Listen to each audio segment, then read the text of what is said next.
Hello students, welcome back again on my YouTube channel my exam solution. तो मेरा नाम चेतना वर्मा है और आज आपके लिए मैं एक नया लेक्चर वीडियो ये लेकर आई हूँ।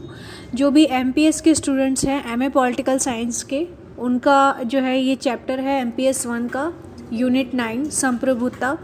तो संप्रभुता के बारे में आज हम जानेंगे कि संप्रभुता क्या होती है और इसमें चैप्टर में आपको क्या क्या चीज़ें ऐसी हैं जो आपको समझनी चाहिए और जिसके इम्पोर्टेंस क्वेश्चन आपके एग्ज़ाम में बन सकते हैं। इन सब के बारे में आज हम पढ़ेंगे और आप जो है स्टूडेंट्स वीडियो को एंड तक देखना। इसमें जो है हम सारी ही चीज़ें जो आपको इस चैप्टर में जो है, जैसे आपकी इग्नू की बुक में काफ़ी लेंथी दिया होता है, यहाँ पे मैंने उन्हीं चीज़ों को, सारी चीज़ों को यहाँ पे ऐड करा है, बट काफ़ी ही शॉर्ट में और जो है काफ़ी ही ईजी लैंग्वेज में यहाँ पे आपको पूरा वीडियो दिखाया जाएगा। तो अगर आप एंड तक देखते हैं, आपका पूरा कॉन्सेप्ट यहाँ पे क्लियर हो जाएगा और एग्ज़ाम में अगर कुछ भी पूछा जाता है तो आप उसका भी आंसर दे सकते हैं। तो शुरू करते हैं वीडियो को। तो संप्रभुता आपका चैप्टर नेम है, यूनिट 9 है आपका संप्रभुता। संप्रभुता का मतलब होता है शक्ति, एक तरह से शक्ति होती है, शक्ति कह लें या सत्ता, या फिर इंग्लिश में कहें तो पावर। तो संप्रभुता का मतलब होता है पावर या शक्ति। तो ये कैसी शक्ति होती है संप्रभुता? संप्रभुता एक ऐसी शक्ति है जो कि किसी राज्य द्वारा चलाई जाती है। किसी राज्य के पास ये शक्ति होती है, वो क्या कर सकता है, अपने अनुसार कार्य कर सकता है। उस संप्रभुता की यहाँ पे बात हो रही है। तो यहाँ पे हम संप्रभुता के बारे में जो है, अगर आपसे पूछा भी जाता है तो आप इसको कैसे डिफाइन करेंगे? अगर आपके एग्ज़ाम में ये पूछा जाता है, यहाँ पे अगर आप एमए के स्टूडेंट्स हैं तो आपको इसके जो पॉलिटिकल थिंकर्स होते हैं, जो भी इन्होंने विचार दिए संप्रभुता के, किस किस पॉलिटिकल थिंकर ने, उसके बारे में मैं आपको बताऊँगी। और अगर आपसे एग्ज़ाम में भी ये पूछा जाता है संप्रभुता क्या होता है, तो आपको इनके नाम के अनुसार ही इसकी डेफिनेशन देनी है कि किसके अनुसार क्या इनकी जो है विचार थे संप्रभुता के ऊपर। तो सबसे पहले हम जान लेते हैं बोंदा जो थे, यहाँ पे उनका पिक्चर भी है। तो बोंदा जो थे, उनका क्या कहना था संप्रभुता के लिए? संप्रभुता नागरिकों और प्रजा के ऊपर सर्वोच्च शक्ति है और कानून इसे नियंत्रित नहीं कर सकता। तो ये संप्रभुता को यहाँ पे एक शक्ति मानते हैं लोगों के ऊपर, और इसे कहते हैं कानून इसे नियंत्रित नहीं कर सकता। ये किसका कहना है? ये बोंदा का कहना है कि संप्रभुता जो है नागरिकों के ऊपर एक शक्ति होती है, यानी कि नागरिकों को क्या करना है ये कौन तय करती है? एक शक्ति तय करती है। तो ये शक्ति किसके पास होती है? कानून के पास, राज्य के पास, पर कानून इसे जो है नियंत्रित नहीं कर सकता है। तो ये था बोंदा के विचार। इसके अलावा विलाउली जो विचारक थे, उनका कहना था संप्रभुता राज्य की सर्वोच्च शक्ति होती है। सबके मतलब सबने अपने अपने अकॉर्डिंग जो है संप्रभुता के ऊपर अपने विचार दिए इन विचारकों ने। और विलाउली ने कहा कि राज्य की ये एक सर्वोच्च इच्छा है, यानी कि सर्वोच्च इच्छा, राज्य जो चाहता है वो यहाँ पे होगा, उसको हम कहते हैं संप्रभुता। राज्य के पास क्या है? यहाँ पे शक्ति है और वो जो चाहेगा वो चीज़ यहाँ पे होएगी, तो उसके पास क्या है? संप्रभुता है। तो विलाउली के थे ये विचार। इसके अलावा डुगविट क्या कहते हैं? राज्य की शासन शक्ति होती है ये, और ये राज्य से संगठित राज्य की इच्छा है। ये राज्य क्षेत्र में सभी व्यक्तियों के ऊपर और प्रतिबंधित आदेश प्रदान करने का अधिकार है। तो ये यहाँ पे बताते हैं कि संप्रभुता जो है एक राज्य को चलाने के लिए राज्य के पास एक शक्ति दी जाती है, जिससे राज्य क्या है, अपने जो भी व्यक्ति होते हैं, उसकी जो भी प्रजा होती है, उसके ऊपर वो नियंत्रण करती है संप्रभुता की वजह से। तो ये थे डुगविट के विचार। इसके अलावा ग्रोटियस क्या कहते हैं? संप्रभुता उसमें निहित सर्वोच्च राजनीतिक शक्ति है जिसके कार्य किसी के अधीन नहीं होते और जिसकी इच्छा का दमन नहीं किया जाता। यानी कि संप्रभुता एक ऐसी पावर है जिसके हम जो है किसी के अधीन नहीं है। अगर कोई शक्ति है वो ही हम पे कार्य चला रही है। तो यहाँ पे किसी का मतलब कि कुछ जैसे राज्य क्या करते हैं, अगर उनके पास ताकत है तो उसका वो गलत प्रयोग करते हैं, किसी के ऊपर अपना जो है जोर चलाते हैं, मतलब अपनी मर्जी से कार्य करवाते हैं। तो ये कहते हैं यहाँ पे ग्रोटियस कहते हैं कि अगर संप्रभुता अगर किसी राज्य के पास है, किसी जो है राजा के पास है या फिर किसी देश के पास है, तो उसका मतलब ये नहीं है कि वो अपनी इच्छा के अनुसार जो है लोगों को दमन करे। तो संप्रभुता एक ऐसी शक्ति देती है जिसमें कि सभी जो है उसके अधीन काम करे और ऐसी संप्रभुता, ऐसी शक्ति उसे दी जाए जिसका वो सही उपयोग करे। तो ये जो है अलग अलग विचारकों के ये विचार थे संप्रभुता के ऊपर। और अगर आपके एग्ज़ाम में भी पूछा जाता है तो आपको उनके विचारकों के अनुसार क्या विचार थे संप्रभुता के ऊपर, इसकी तरह ही आपको एक्सप्लेन करके लिखना है। तो हमने ये जान लिया कि बोंदा के अनुसार संप्रभुता क्या थी, विलावली और डुगेट और ग्रोटियस। तो इस तरह से 4 हमने यहाँ पे जाने, और इन 4-5 मतलब आपको जो है अपने कुछ भी पूछा जाता है आपसे तो 4-5 विचारकों के नाम लेकर ही आपको लिखने होते हैं, और ये 4-5 विचारकों ही आपको याद करने हैं। इसके अलावा हम जानते हैं संप्रभुता क्या होती है, ये हमने जान लिया। और सबके अलग अलग विचार थे इसके ऊपर। संप्रभुता पर एक क्या होती है, एक शक्ति होती है जो कि राज्य के पास होती है, और ये शक्ति वो जो है अपने अनुसार जो है उसका प्रयोग करता है। तो अब ये इसका उदय कैसे हुआ, मतलब पहले तो ये राज्य को ये शक्ति नहीं दी जाती थी, पहले कुछ और था, फिर उसके बाद इसका जो है अगली स्टेज में क्या हुआ, उसके बाद जो है अब तक संप्रभुता का क्या रूप है उसके बारे में हम पढ़ेंगे। तो सबसे पहले की अगर बात करें, मध्यकाल की अगर हम बात करें तो वहाँ पे क्या था, सामंतवाद का बोलबाला था। सामंतवाद का बोलबाला था, राज्य के अधिकार अत्यधिक प्रतिबंधित थे।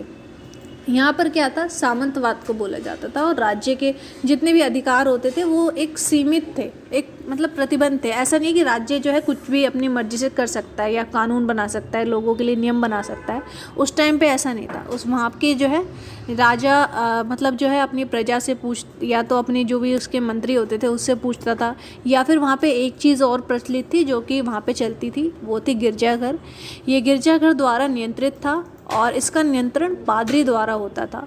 ये राजा से भी श्रेष्ठ माना जाता था। तो मध्यकाल में यहाँ पे क्या था, राज्य नहीं चला रहा था, संप्रभुता राजा को नहीं दी जाती थी, बल्कि जो पादरी होता था, जो पादरी था वो अपने धर्म के अनुसार चलाता था। यहाँ पे क्या था, मतलब मध्यकाल में सब व्यक्ति जो है धर्म को ज़्यादा मानते थे। पुराने समय में राजा या फिर जो है और वहाँ के जो भी नेता वगैरह अगर माने भी जाते थे, चुने भी जाते थे, कोई ऐसा व्यक्ति जो हम पे राज करेगा, उनकी इतनी नहीं मानी जाती थी जितना कि धर्म में लोग मानते थे। वहाँ के जो भी धर्म में लोग मानते थे, और जो भी पादरी वगैरह होते थे, जो चर्च के पादरी होते, वो सब इन लोगों पर अपना अधिकार करते थे। और वो क्या करते थे कि इनको है ना धर्म के मतलब धर्म का उनको आशा दे के इनको डराते थे, और इनको कुछ भी करवाने के लिए यहाँ पे बाध्य किया जाता था लोगों को। तो पुराने समय में क्या होता था, धर्म की बात होती थी। जो भी गिरजाघर वहाँ पे उस टाइम पे होते थे, चर्च वगैरह, और वहाँ के पादरी जो है इन सबको वहाँ के राज्य के लोगों को चलाते थे। बल्कि ये राजा से भी श्रेष्ठ माना जाता है, नहीं कि राजा से भी ऊपर है, राजा को भी बल्कि यही बताते थे कि उन्हें क्या करना है, और धर्म के ऊपर उन्हें डराते थे कि अगर तुमने ये नहीं किया तो तुम्हारे साथ ये हो जाएगा। तो इस हिसाब से सब कुछ कैसे चल रहा था, धर्म के हिसाब से चल रहा था, और इन्हें चला कौन रहा था, पादरी। तो पिछले टाइम में मध्यकाल में ये सब जो है पादरी द्वारा नियंत्रित किया जाता था, किसी के पास कोई संप्रभुता नहीं थी, और बल्कि संप्रभुता के विकास पर भी यहाँ पे प्रतिबंध था। अगर कोई व्यक्ति किसी एक व्यक्ति को संप्रभुत करने की, शक्ति देने की बात भी करता था तो वहाँ पे क्या था, उस पर प्रतिबंध लगा दिया जाता था, और मतलब कि इसका कोई भी विकास नहीं होगा, ऐसा इस काल में था। यहाँ पे सिर्फ धर्म की बात होगी। पर उसके बाद कुछ टाइम बाद यहाँ पे बोंदा है। बोंदा उन्होंने क्या कहा, उन्होंने संप्रभुता का यहाँ पे विकास करने की कोशिश करी कि एक जो है शक्ति हम देंगे एक व्यक्ति को, जो कि अपने सारे व्यक्तियों को जो है मतलब जो भी राज्य के जितने भी व्यक्ति होंगे उन सबको चलाएगा। तो बोंदा ने संप्रभुता को नागरिक के ऊपर सर्वोच्च शक्ति के रूप में परिभाषित किया, परंतु बोंदा के संप्रभुता पर अंकुश यहाँ पे लग गया था। यहाँ पे बोंदा है, उन्होंने क्या विचार दिया, उन्होंने कहा कि संप्रभुता जो होती है वो नागरिक के ऊपर एक सर्वोच्च शक्ति है, मतलब नागरिकों को वो चलाएगी, और जो है उन्होंने नागरिकों को जो है संप्रभुता के नीचे बता दिया, और संप्रभुता को यहाँ पे ऊपर रख दिया। शक्ति जो है नागरिकों के ऊपर है, तो इस वजह से जो है इनका जो है विचार यहाँ पे इसका अंकुश लग गया, ज़्यादा चला नहीं, मतलब जितना प्रचलित नहीं हुआ। उसके बाद पर हॉब्स आए। हॉब्स ने इसी विचार को संप्रभुता का यहाँ पे, तो इन्होंने क्या कर दिया था, नागरिकों को यहाँ पे नीचे रख दिया और शक्ति को उनसे ऊपर रख दिया कि जो शक्ति चलाएगी नागरिकों को उसके हिसाब से हम काम करेंगे, सारे नागरिक जो होंगे उस शक्ति के हिसाब से काम करेंगे। तो इस वजह से जो है ज़्यादा इसकी जो है इतने लोगों को पसंद नहीं आए विचार, और यहाँ पे ये नहीं चल पाए। बट उसके बाद हॉब्स आए। हॉब्स ने इनकी संप्रभुता के विचार को आगे लेके गए, पर इन्होंने क्या किया, यहाँ पे हॉब्स ने ये जो इसके विचार थे नागरिकों को जो है नीचे रखा और शक्ति को ऊपर रखा यहाँ पे इन्होंने। पर हॉब्स आए, उन्होंने यहाँ पे नागरिकों को समान मांगा कि शक्ति जो है कोई ऐसा नहीं है कि हम किसी नागरिक को यहाँ पे दबाएंगे, बल्कि शक्ति जो है एक व्यक्ति को चलाएगी और जो है एक जो सही तरीके से काम कैसे करना है वो बताएगी। तो हॉब्स ने पुनः विकसित किया बोंदा के विचार को, संप्रभुता शांतिपूर्ण जीवन के लिए आवश्यक है। यहाँ पे ये बोलते हैं कि संप्रभुता जो है वो एक शांतिपूर्ण जीवन के लिए, ताकि एक व्यक्ति को अगर हमने शक्ति दे दी है और वो अपने हिसाब से कार्य करेगा कि क्या समाज में किया जा सकता है व्यक्ति के कल्याण के लिए और कैसे शांति स्थापित की जा सकती है, इसके अनुसार अगर कोई व्यक्ति कार्य कर रहा है तो इसका मतलब कि ये शांतिपूर्ण जीवन के लिए आवश्यक है। हमारे जो है एक अच्छा कार्य वो कर रहा है, तो यहाँ पे ये ज़रूरत नहीं है कि नागरिकों को दबाया जाए। जैसे कि बोंदा ने कहा था कि नागरिक क्या है, उसको मतलब शक्ति जो है नागरिक से ऊपर है और नागरिकों को शक्ति के हिसाब से चलना पड़ेगा। पर हॉब्स कहते हैं कि यहाँ पे शांतिपूर्ण जीवन के लिए आवश्यक है।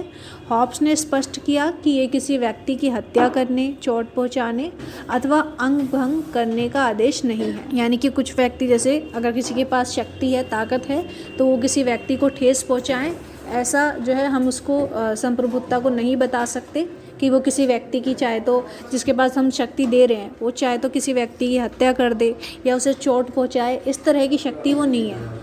वो ऐसी शक्ति है जिससे कि समाज में शांतिपूर्ण जीवन स्थापित हो सके और सबका कल्याण हो सके।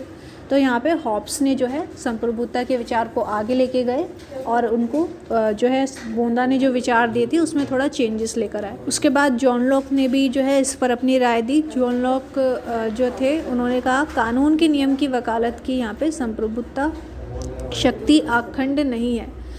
उन्होंने कहा कि कानून मतलब कानून का जो नियम था उसकी यहाँ पे वकालत करते थे जॉन लॉक। जो कानून में लिखा है, जो बन रहा है, वही संप्रभु, मतलब कि कोई राज्य कोई व्यक्ति यहाँ पे शक्ति नहीं है। राज्य में कोई व्यक्ति यहाँ पे ऐसा नहीं है जिसको हम शक्ति देंगे। यहाँ पे जो कानून बनाए जा रहे हैं, जो कानून के हिसाब से लोग चल रहे हैं, वो एक शक्ति है और ये शक्तियाँ अखंड नहीं होती हैं। और सरकार शक्तियों के विभाजन पर आधारित सरकार थी और उस पर बहुत से प्रतिबंध लगे। यानी कि जो शक्ति है वो अखंड नहीं होती है यहाँ पे, बल्कि जो है जो शक्तियाँ होती हैं उसके आधार पे हम सरकार का विभाजन भी कर देते हैं। तो कानून के नियम की यहाँ पे वकालत की गई है। राज्य को इतना जो है सरकार है उसको इतना महत्व नहीं दिया गया है।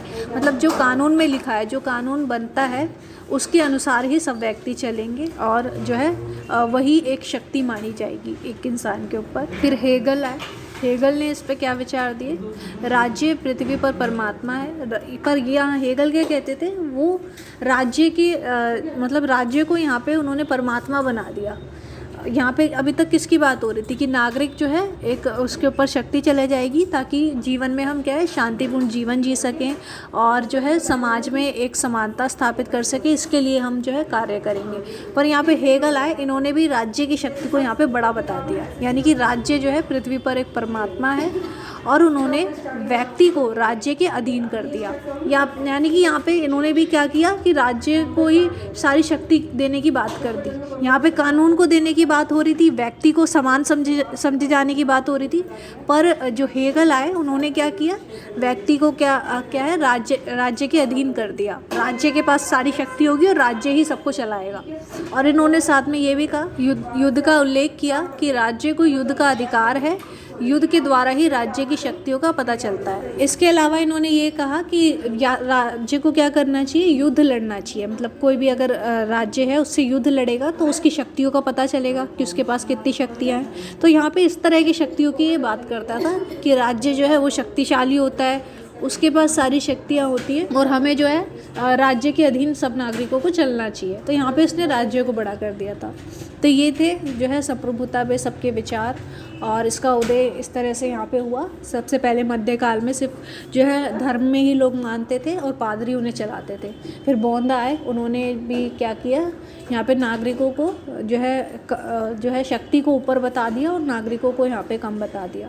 फिर हॉब्स आए। हॉब्स ने क्या किया, उन्होंने मतलब एक जो है यहाँ पे काफ़ी अच्छा विचार दिया कि किसी को शक्ति देने का मतलब यहाँ पे ये नहीं होता कि हम उसकी हत्या करें या उसे चोट पहुँचाएं। पहुंचाएं, बल्कि यहाँ पे हम जो है एक शांतिपूर्ण जीवन के लिए ये आवश्यक होती है। फिर जॉन लॉक आए, उन्होंने जो है कानून के यहाँ पे नियम की वकालत करी और कानून को ही जो है एक शक्ति माना।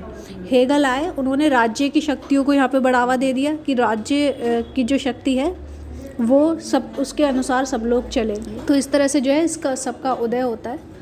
अब जो इसमें मोस्ट इम्पॉर्टेंट है, वैसे तो जो मैंने आपको चीज़ें अभी बताई है शुरू में, ये सारी इंपॉर्टेंट चीज़ें ही ऐड करी है, पर जिस पे क्वेश्चन हमेशा बनता है, जॉन ऑस्टिन ने संप्रभुता पे क्या उनकी अवधारणा थी और इसमें जो बहुलवादी विचारक थे उन्होंने इसकी क्या आलोचना की। यानी कि जॉन ऑस्टिन क्या है, एक विचार देते हैं, विचारक होते हैं और उन्होंने संप्रभुता के ऊपर अपने विचार देते हैं। पर उसके बाद बहुलवादी विचारक जो थे, जैसे कि लास्की, मैकाइवर और डुगेट, इन्होंने जो है जो ऑस्टिन ने जो विचार दिए थे उसकी आलोचना ये करते हैं। तो ऑस्टिन व्यक्ति को राज्य का नौकर बना देते हैं। यहाँ पे ऑस्टिन भी यही करते हैं। वो क्या करते हैं, व्यक्ति को बोल देते हैं कि जो है राज्य के अधीन वो चलेगा। तो व्यक्ति क्या हो गया, राज्य का नौकर यहाँ पे हो गया। और इस प्रकार का निरपेक्ष संप्रभु राज्य को कभी कोई मुक्ति नहीं देगा। तो यहाँ पे ये बोलते हैं जोस्टिन की राज्य के अधीन ही सारे व्यक्ति काम करेंगे, जो है व्यक्ति नौकर है राज्य का, और इस पे जो है संप्रभु राज्य का कोई भी मुक्ति नहीं देगा। यानी कि कोई भी जो है संप्रभु से, कोई शक्ति से कोई राज्य मुक्त नहीं होगा। तो ये बोलते हैं इसके अलावा संप्रभु राज्य के लिए आवश्यक होता है, यदि संप्रभुता ना हो तो राज्य भी नहीं है। तो ये ऐसा राज्य स्थापित करने की यहाँ पे बात कर रहे हैं कि जिसमें हम जो है व्यक्ति को शक्ति देंगे, मतलब जो राज्य चला रहा होगा उसको हम यहाँ पे संप्रभु कर देंगे, शक्ति देंगे, और उसके हिसाब से ही जो है सारे नागरिक यहाँ पे चलेंगे। और संप्रभु समाज, परंपरा और रीति रिवाजों के ऊपर होता है। और यहाँ पे ये जो पुराने रीति रिवाज चले आ रहे हैं जिनमें लोगों का विश्वास है, उसके ऊपर भी संप्रभुता को बता देते हैं। यानी कि शक्ति जो है, जो हम किसी नेता को, किसी राज्य को जो है अगर हम शक्ति देंगे तो पुराने रीति रिवाजों से भी ऊपर होगी। और यानी कि पुराने रीति रिवाजों को भी यहाँ पे जो है ख़त्म करने की ये बात कर रहे हैं। तो काफ़ी लोग जो है इससे असहमत थे, काफ़ी विचारक, तो उन्होंने जो है इसकी आलोचना करी। और जो है हमेशा ये पूछा जाता है इसके बारे में, बहुलवादी विचारक जो भी थे, जो बहुलवादी थे, उन्होंने क्या है इनके विचारों की यहाँ पे आलोचना करते हैं। तो सबसे पहले बहुलवादी विचारक थे लास्की यहाँ पे क्या कहते हैं, तो लास्की जो है ऑस्टिन की विचारों को बिल्कुल ही नहीं मानते हैं यहाँ पे, और बल्कि उसको मूर्खता का नाम देते हैं कि ऑस्टिन ने जो भी कहा है कि रीति रिवाज जो है संप्रभु से ऊपर होंगे, और संप्रभु यानी रीति रिवाजों से ऊपर होगी, और जो है राज्य एक मतलब ऐसी शक्ति होगा जो सब नागरिकों को चलाएगा। तो लास्की इसे जो है मूर्खता का नाम देते हैं और वो कहते हैं, लास्की के अनुसार कानून का पालन बलपूर्वक नहीं किया जा सकता, इसलिए किया जाता है कि वह जनता की अपेक्षाओं को पूरा करे। क्योंकि यहाँ पे लास्की इसलिए कह रहे हैं, वो कह रहे हैं कि जो है राज्य का कानून जो है बलपूर्वक यहाँ पे नहीं होना चाहिए, बल्कि राज्य जो है वो जनता की अपेक्षा के अनुसार कार्य करे, ये उसका काम है। क्योंकि ऑस्टिन यहाँ पे क्या कहते हैं कि राज्य जो है वो जो कहेगा, उसके पास जो शक्ति है उसका उपयोग करेगा और नागरिकों को चलाएगा। पर लास्की यहाँ पे क्या कह रहे हैं कि राज्य ऐसी कोई शक्ति नहीं दे रहे हैं हम राज्य को कि वो नागरिकों को बलपूर्वक दबाए, अपने मतलब नियमों के हिसाब से, अपने कानूनों के हिसाब से दबाए, बल्कि यहाँ पे उसका कर्तव्य ये होता है कि वो जनता की जो भी अपेक्षा है, जनता जो भी चाहती है उसके अनुसार कार्य करे। तो ये लास्की कहते हैं, और जो है ऑस्टिन के जो भी विचार थे, अवधारणा थी, उसको बिल्कुल नकार देते हैं। फिर मैकाइवर जो थे, ये भी एक बहुलवादी विचारक थे। मैकाइवर कहते हैं कानून का अधिकार राज्य के अधिकारों पर होता है, राज्य कानून निर्माता ना होकर कानून का संरक्षक होता है। यानी कि जैसे कि ऑस्टिन ने क्या किया था, राज्य को सर्वोच्च बना दिया और राज्य जो है वही कानून बनाएगा, और कानून निर्माता उसको एक बना दिया कि जो कानून में राज्य ने बनाया उसके हिसाब से सब चलेंगे। तो यहाँ पे जो बहुलवादी विचारक थे मैकाइवर, वो कहते हैं कि राज्य कोई कानून निर्माता नहीं है, वो कोई कानून नहीं ऐसे बनाएगा जिससे कि जो है सब पर वो अपना प्रभुत्व जमा सके या अपने अनुसार सबको चला सके, बल्कि राज्य यहाँ पे कानून का एक संरक्षक है। यानी कि कानून में जो है ठीक प्रकार से चल रहा है कि नहीं, और ऐसी चीज़ें हम करें जिससे कि व्यक्ति में जो है व्यक्ति का कल्याण हो और समाज में जो है हम एक कल्याण स्थापित कर सके। तो कानून का यहाँ पे रक्षक बताता है मैकाइवर राज्य को, और जो ऑस्ट्रियन होता है वो यहाँ पे राज्य को क्या कर देता है, एक बड़ा बना देता है, एक शक्ति बना देता है कि राज्य कानून बना रहा है और कानून के हिसाब से सबको चलना है। और मैकाइवर क्या कहता है, राज्य कानून का जो है एक संरक्षक है, कोई कानून निर्माता नहीं है, और जो है राज्य किसी की शक्ति को मतलब यहाँ दबा नहीं सकता है। और डुगुइट जो है वो भी इसके जो है असहमत होते हैं जॉन ऑस्टियन से, और कहते हैं कानून हमारे सामाजिक जीवन का एक भाग है। कानून का पालन हम इसलिए करते हैं क्योंकि वह सामाजिक हित के लिए ज़रूरी है। यानी कि वो कहते हैं कि हम कानून का पालन यहाँ पे इसलिए नहीं कर रहे हैं क्योंकि हम राज्य ने इसको बनाया है या फिर राज्य एक सर्वोच्च शक्ति है, बल्कि हम इसका इस्तेमाल इसलिए करते हैं क्योंकि समाज में जो है हम एक सामाजिक व्यवस्था एक कायम रख सकें, जो समाज में जो है शांति स्थापित रख सके, इसलिए हम इसका प्रयोग कर रहे हैं। अगर कोई व्यक्ति जो है यहाँ पे मतलब कानून में नहीं मानेगा, कानून के हिसाब से नहीं चलेगा, तो क्या है, समाज में कोई भी व्यवस्था नहीं होगी, कोई भी कुछ भी मतलब करेगा यहाँ पे। तो कानून के हिसाब से हम इसलिए चल रहे हैं क्योंकि हम समाज में जो है एक समानता स्थापित कर सकें और समाज में एक व्यवस्था कायम कर सकें। तो ये डुगुइट कहते हैं। और बहुवादियों के इसके अलावा ये विचार है कि बहुवादी बताते हैं कि समाज में रीति रिवाज और परंपराएं हैं जितने ना तो राजेश्वर आप किया गया है और ना राज्य को उनके ऊपर नियंत्रित किया गया है। यानी कि यहाँ पे बहुवादी कह रहे हैं, स्टूडेंट्स यहाँ पे थोड़ा सा जो है स्पेलिंग मिस्टेक हो गए हैं, बट यहाँ पे बहुवादी क्या कह रहे हैं मैं आपको बता देती हूँ। मतलब उनका विचार है, जैसे कि ऑस्टियन ने कहा है कि संप्रभुत्ता जो है वो पुराने रीति रिवाजों से भी ऊपर है, पर यहाँ पे बहुवादी क्या कह रहे हैं कि जो रीति रिवाज है, हमारे पुरानी परंपरा चलती आ रही है, उसके हिसाब से जो है हमें जो है उसको ही मानना चाहिए, और संप्रभुत्ता कभी भी इन रीति रिवाजों से ऊपर नहीं होती है, उस पर नियंत्रण नहीं कर सकती है। तो बहुवादी जो थे पूरी तरह से जॉन ऑस्टियन के जो विचार थी, जो अवधारणा थी, उसको पूरी तरह से नकार दिया और अपने विचार यहाँ पे व्यक्त करते हैं, और राज्य को और नागरिक को एक समान अधिकार वो यहाँ पे देते हैं। इसके अलावा हम पढ़ेंगे संप्रभुत्ता के प्रकार। तो 3 प्रकार की संप्रभुत्ता यहाँ पे मैंने आपको बता रही हूँ। तो सबसे पहला है इसमें वास्तविक और उपाध्यक्ष संप्रभुत्ता। इसका मतलब है वास्तविक और उपाध्यक्ष संप्रभुत्ता, यानी कि वास्तविक जो रियल है, रियल में कोई और है, और उपाध्य यानी कि उपाधि किसी और को दी जा रही है। जैसे कि एक एग्जाम्पल है, राजा रानी के हाथ में शक्तियाँ होती हैं जिसमें वास्तविक संप्रभुत्ता ताज है। यानी कि कई देशों में क्या है, राजा रानी की शक्ति दी जाती है, जैसे कि है ना, और वहाँ पे जो है ताज जो है उसको एक संप्रभुत्ता माना जाता है कि जिसके पास ताज होगा उसे जो है एक संप्रभुत्ता हम मानेंगे, उसे एक शक्ति हम मानेंगे। तो यहाँ पे जो है वास्तविक संप्रभु यहाँ पे ताज है, और राजा रानी जो है सारे जो है नियम कानून बना रहे हैं। और एक एग्जांपल और हम लेके समझ सकते हैं, जैसे कि भारत में राष्ट्रपति एक मुखिया होता है, इससे आप समझ जाएंगे, इसको क्लियर हो जाएगा।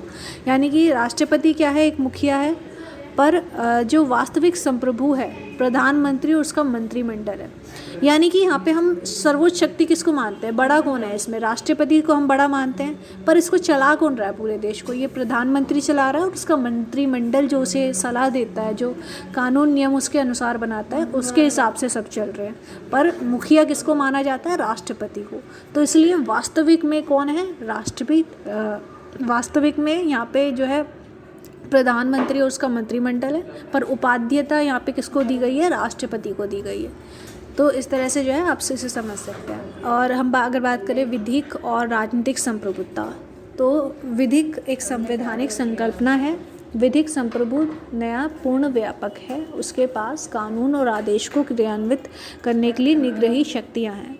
यहाँ पे विधिक की बात हो रही है, विधिक और राजनीतिक संप्रभुत्ता। विधिक यानी कि विधि के अनुसार जो चलता है, जो चीज़ें जो कानून नियम में बनाया गया है उसके अनुसार जो है एक संप्रभुता यहाँ पे मानी गई है, यानी कि जो कानून नियम के अनुसार चीज़ें बनेगी, जो विधि के अनुसार बनेगी, जो है राज्य का जिस पे नियंत्रण, जैसे कि राज्य जो है जो भी विधियाँ बना रहा है यहाँ पे उसकी बात हो रही है। जो विधि के अनुसार कानून बनाए गए हैं, जो आदेश हैं, उसको हम मानेंगे। तो इनको हम कहते हैं संप्रभुता, मतलब कि विधिक और राजनीतिक संप्रभुता, क्योंकि यहाँ पे जो राज्य के अनुसार विधियाँ बनाई जा रही है उसको हम मान रहे हैं। इसके अलावा होती है लोकप्रिय संप्रभुता। लोकप्रिय संप्रभुता यानी कि लोगों को जो प्रिय हो, जो है जैसे कि लोकतंत्र, यहाँ पे लोकतंत्र, आधुनिक लोकतंत्र लोकप्रिय संप्रभुता की धारणा है। इसमें सभी प्राधिकारों का स्रोत जनता है।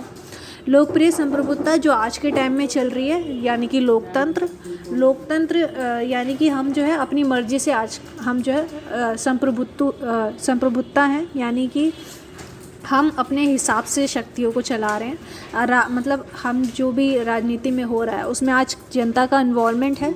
तो जनता जो इन्वॉल्वमेंट इसमें दे रही है अपना, उसको हम कहेंगे लोकप्रिय संप्रभुता, क्योंकि जो लोग चाह रहे हैं उसके हिसाब से सब चीज़ें हो रही हैं। तो ये आधुनिक टाइम में है, आज के टाइम में है, सब कुछ लोकतंत्र हो गया है और लोगों द्वारा ही शासन चलाया जा रहा है। तो इस तरह से जो है हम संप्रभुता के 3 प्रकार होते हैं, और आपसे अगर एग्ज़ाम में भी पूछा जाता है तो आप इसका आंसर जो है आसानी से यहाँ पे दे सकते हैं। तो आई होप आपको जो है ये पूरा कॉन्सेप्ट यहाँ पे क्लियर हो गया होगा, संप्रभुता के क्या प्रकार हैं और जॉन ऑस्टिन ने संप्रभुता के ऊपर क्या कहा था। फिर बहुलवादियों ने उनके जो है जो भी अवधारणा थी जॉन ऑस्टिन की, उसको नकार दिया और अपने विचारों को वहाँ पर रखा। और यहाँ पर हमने जाना संप्रभुता का उदय किस तरह से हुआ। ये तो है, आपको इस तरीके से सारा जो है आपको समझ में आ गया होगा, और इससे बाहर आपसे कुछ नहीं पूछा जाएगा। जो भी चीज़ें मतलब जिस पे क्वेश्चन बन सकता है, मैंने वो सभी चीज़ें इसमें ऐड करी है। तो स्टूडेंट्स, आपको पसंद आया हो हमारा वीडियो, आपके लिए हेल्पफुल रहा हो, तो आप वीडियो को लाइक ज़रूर करें, और आप हमें कमेंट में बता सकते हैं कि आपको नेक्स्ट वीडियो जो है कौन से चैप्टर पे चाहिए, या इस चैप्टर से भी आपको कुछ डाउट्स होते हैं या आपको कोई क्वेश्चंस और इसके ऊपर चाहिए जो इसमें से बन सकते हैं, वो भी आप हमें बता सकते हैं। बाकी इसमें ऐसा कुछ नहीं है जो आपको जो मतलब कि इससे बाहर अगर कुछ आएगा, क्वेश्चन जो है इन्हीं पूरे जो मैंने आपको टॉपिक्स बताए इन्हीं पर बनेगा। आपसे कुछ भी पूछा जाता है, आप जो है इसी नोट्स का यूज़ करके भी आप इसका आंसर दे सकते हैं। तो thank you so much students, video को एंड तक देखने के लिए।